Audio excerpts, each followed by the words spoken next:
La justicia es demasiado blanda. ¡Que se pudran en la cárcel! Así no vamos a ninguna parte. Mano dura es lo que hace falta. Entran por una puerta y salen por otra. Voces que reclaman más penas, mayores castigos, más años de cárcel, mano dura contra la delincuencia, contra las agresiones, contra los homicidios. Una corriente que parece va en aumento y que llega a oídos de partidos políticos que se suman al carro e incluyen estos discursos en su relato electoral. Pero, ¿cuánto de verdad hay detrás de esos argumentos? ¿Endurecer las penas reduce la criminalidad? Hoy hablamos de populismo punitivo.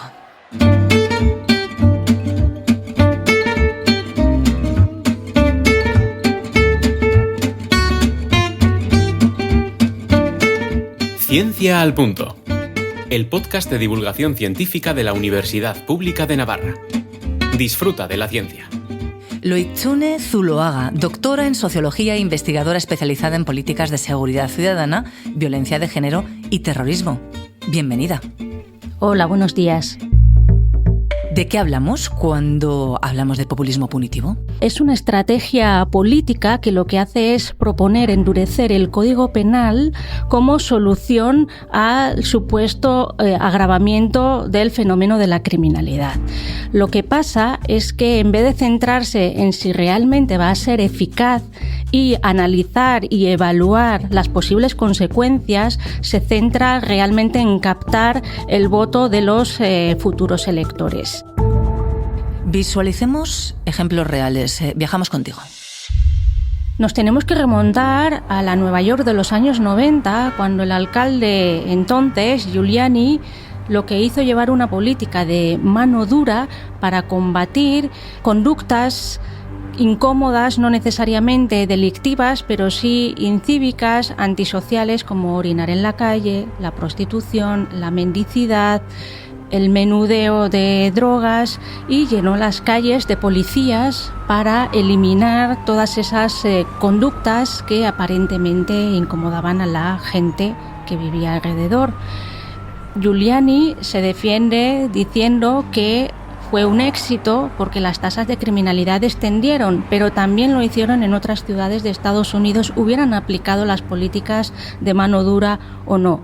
Independientemente de la evidencia criminológica sobre el éxito, lo que sí prosperó fue la exportación de estas políticas de mano dura a otros países como Europa y Latinoamérica. Por ejemplo, en la Inglaterra de Tony Blair, también aquí con Zapatero, en España a partir del año 2000-2001, en Francia también a través del Partido Socialista de Jospin.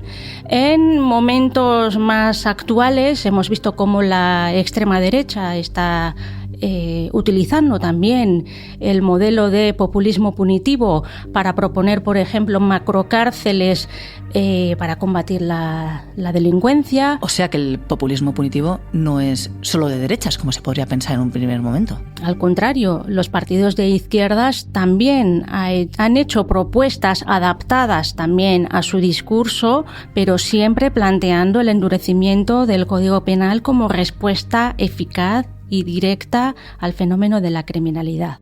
Vayamos a un ejemplo extremo. Vayámonos a El Salvador, con Bukele. El caso de El Salvador es paradigmático porque lo que ha hecho Bukele es llevar al extremo las bases del populismo punitivo. Realmente las estadísticas de criminalidad han descendido brutalmente, según podemos intuir, porque no hay estadísticas oficiales, pero sí que es cierto que la percepción de seguridad de la población ha aumentado de manera espectacular. ¿A costa de qué? De construir macrocárceles y tener un importante porcentaje de la población encarcelada sin que se hayan querido asegurar sus derechos fundamentales. Por lo tanto, encontramos que dentro de las cárceles de El Salvador hay una situación absolutamente inhumana de personas, en su mayoría que pertenecían a bandas callejeras, pero no necesariamente, porque realmente se ha hecho una barrida en muchos barrios de vaciarlos de personas, sobre todo en aquellos lugares más desestructurados del país. Y son dos imágenes, la de esas macrocárceles con esas cárceles repletas de personas, cuando lo sacan también fuera, en cuclillas, uno tras otro, con condiciones, como dices, inhumanas, pero también parte de la sociedad de El Salvador satisfecha y contenta diciendo que han recuperado aquella tranquilidad que habían perdido. Claro, ese es lo que nos lleva un poco a reflexionar sobre el elemento tan paradigmático de este caso. También debemos de reflexionar sobre hacia dónde nos dirigimos, qué tipo de sociedad queremos y las consecuencias que puede tener. ¿El populismo punitivo da votos? No puedo afirmar que haya una relación causa-efecto entre recurrir a una estrategia de populismo punitivo y obtener réditos electorales. Pero sí que es una forma muy eficaz de lanzar un mensaje que no suele generar controversia, que suele llegar de una manera muy comprensible a la mayoría de las personas como solución a un problema que es claramente mucho más complejo. Combatimos la inseguridad, encerramos a los criminales. Efectivamente. Y de esa manera, en 30 segundos, captas de manera comprensible la atención de un electorado que obviamente puede estar preocupado por determinadas situaciones que se hayan podido dar. ¿Es una respuesta facilona de los partidos políticos sin que tengan que ahondar en el problema real? Más que facilona, yo diría que irresponsable. Los y las expertas en criminología claramente se han posicionado en contra del populismo punitivo como medio para hacer política criminal y, sin embargo, una de las características del populismo punitivo es no escuchar las voces expertas. ¿A un criminal le puede echar atrás el hecho de que en vez de 2 años le vaya a caer 10? ¿Las voces expertas dicen que mayores penas no reducen los delitos? Los manuales de criminología son muy claros al respecto. Endurecer el Código Penal no tiene efectos directos sobre la evolución de la delincuencia. Primero, porque la criminalidad es un fenómeno muy complejo que no puede depender de ninguna manera de tratar de combatir en una sola dirección, con una sola estrategia.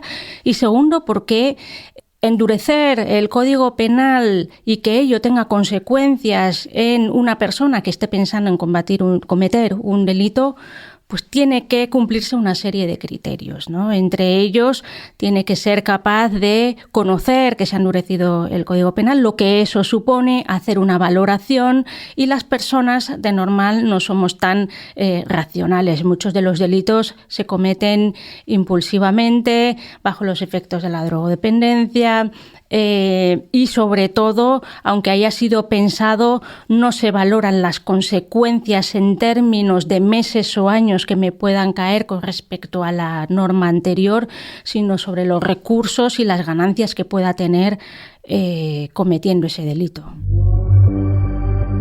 Hablemos de las víctimas. ¿Las víctimas quieren que se pudran en la cárcel? El populismo punitivo propone una relación de suma cero entre el delincuente y la víctima, lo que significa que damos por hecho que el mayor castigo contra el delincuente supone la mayor reparación para la víctima. Sin embargo, las víctimas son muy diversas, enfrentan el trauma de lo que le ha pasado de manera muy diferente. Algunas lo único que buscan es comprender, porque a ellas otras prefieren no saber nada y seguir adelante con su vida. Otras, efectivamente, su forma de entender una reparación es que caiga todo el peso de la ley sobre quienes han cometido, ¿no?, ese delito. Pero no podemos dar por hecho que hay una sola forma de reparación, y hay que escuchar y comprender también las versiones y las vivencias de las víctimas. Pero ¿no es mejor que un violador, en vez de 3 años en cárcel, esté 25 y que no tengamos opción de cruzarnos con él? Es un ejemplo que suele servir precisamente para sostener, ¿no?, la propuesta del populismo punitivo, porque las agresiones sexuales son un tipo de delito que suelen tener una gran repercusión social por toda la condena, ¿no?, que suelen conllevar. Sin embargo, ¿cuál es el objetivo del encarcelamiento? El castigo eterno del delincuente, la reparación, la reinserción. La evidencia muestra que los agresores sexuales también son reinsertables y que los programas que se han aplicado también conducen a una reparación y a una reinserción social. ¿Por qué determinados delincuentes van a tener vetada la oportunidad de volver a empezar? Hay crímenes que nos han marcado, que todos recordamos, y que la sociedad ha aclamado y ha gritado y pide de justicia. Pero ¿se legisla a golpe de noticia? We interrupt this broadcast to bring you some breaking news. No siempre. Cuando ocurren casos que causan un gran impacto social, suele ser un buen momento para proponer estrategias de populismo punitivo, ¿no? Y de hecho en España la prisión permanente revisable se aprobó en el contexto de determinados casos que fueron especialmente llamativos y dolorosos, ¿no? Sobre todo cuando implican el asesinato de menores, agresiones sexuales con asesinato, y por lo tanto sí que se ha solido legislar a golpe de titular, pero no siempre.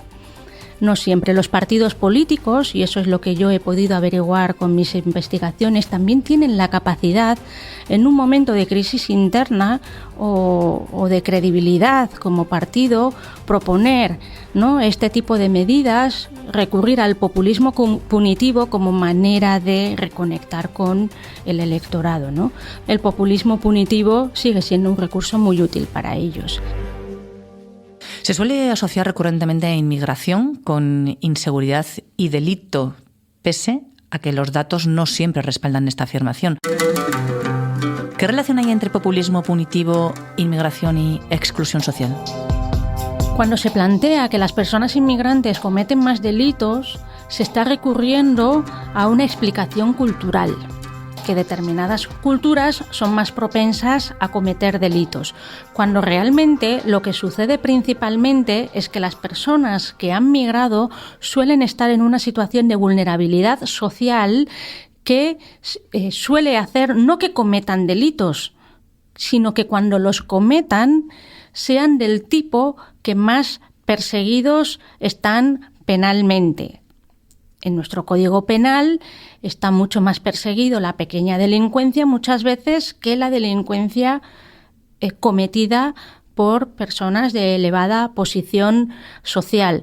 Por lo tanto, no es que cometan más delitos porque son inmigrantes, sino que cometen el tipo de delito que precisamente está más perseguido.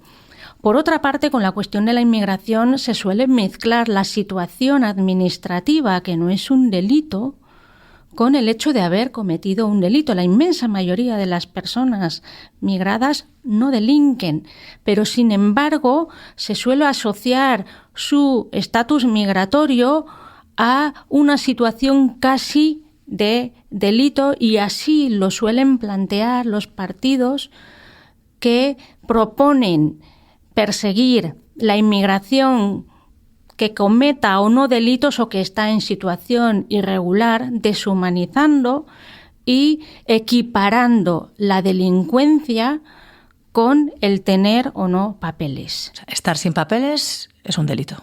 Estar sin papeles no es un delito, es una falta administrativa.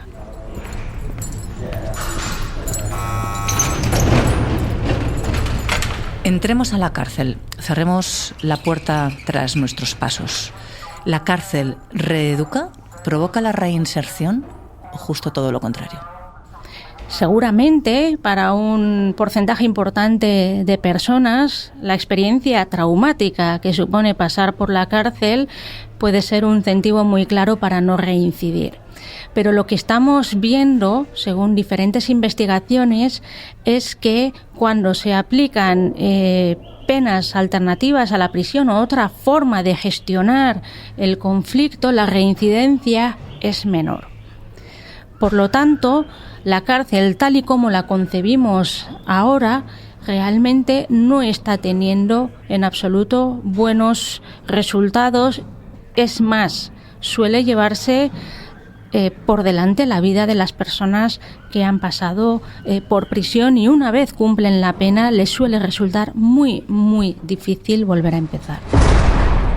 Si el populismo punitivo no funciona, ¿cuál es la solución? Pues en primer lugar, la política criminal basada en la evidencia. Esto implica investigar, evaluar y comprobar qué estrategias funcionan y cuáles no, y tomar decisiones en consecuencia. Para eso está la academia y toda la ciencia criminológica. Y eso también nos ha mostrado que más penas de cárcel, lo que está funcionando son penas alternativas a la prisión, que son realmente las que están disminuyendo la reincidencia. También hay vías alternativas a la justicia penal tradicional, como es la justicia restaurativa, que en vez de directamente asignar por parte de un juez o jueza una pena determinada, se dialoga y se consensúa entre las diferentes partes una posible solución que resulte también reparadora. Y por supuesto también toda la línea que tiene que ver con las políticas públicas orientadas a reducir las desigualdades sociales, porque sobre todo en ese contexto es que puedan aparecer determinadas tipologías delictivas que son las que a la larga suelen desembocar en una población encarcelada alta. Y es verdad que hay que ponerse en la situación de las víctimas, pero yo siempre propongo también ponernos en la situación de un familiar nuestro, una amistad cercana, que ha cometido realmente un delito, que debe responder por ello y que nos gustaría que lo hiciera en las mejores condiciones sin eludir lo que ha hecho. Si nos dejamos llevar por el populismo punitivo, ¿qué riesgos corremos? La deshumanización.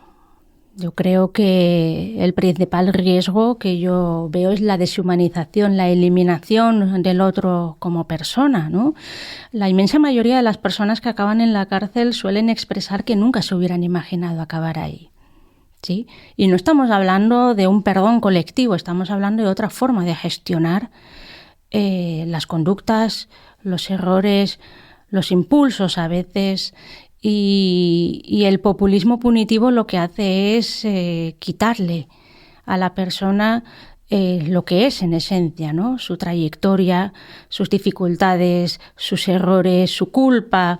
Y creo que como sociedad debemos reflexionar un poquito más sobre la complejidad de todo esto y las consecuencias que puede tener, no solamente para esas personas que no conocemos y que invisibilizamos, sino que perfectamente de la noche a la mañana pueden ser nuestros seres queridos también. Es curioso, nunca nos imaginamos a nosotros mismos en la cárcel. Ojalá que no ocurra ni a ti, ni a mí, ni a quienes nos ayudan a hacer este podcast, ni a quienes nos escuchan. Nos has dejado mucho en la mente para pensar. ¿Sí? Sí. Bueno. Seguro.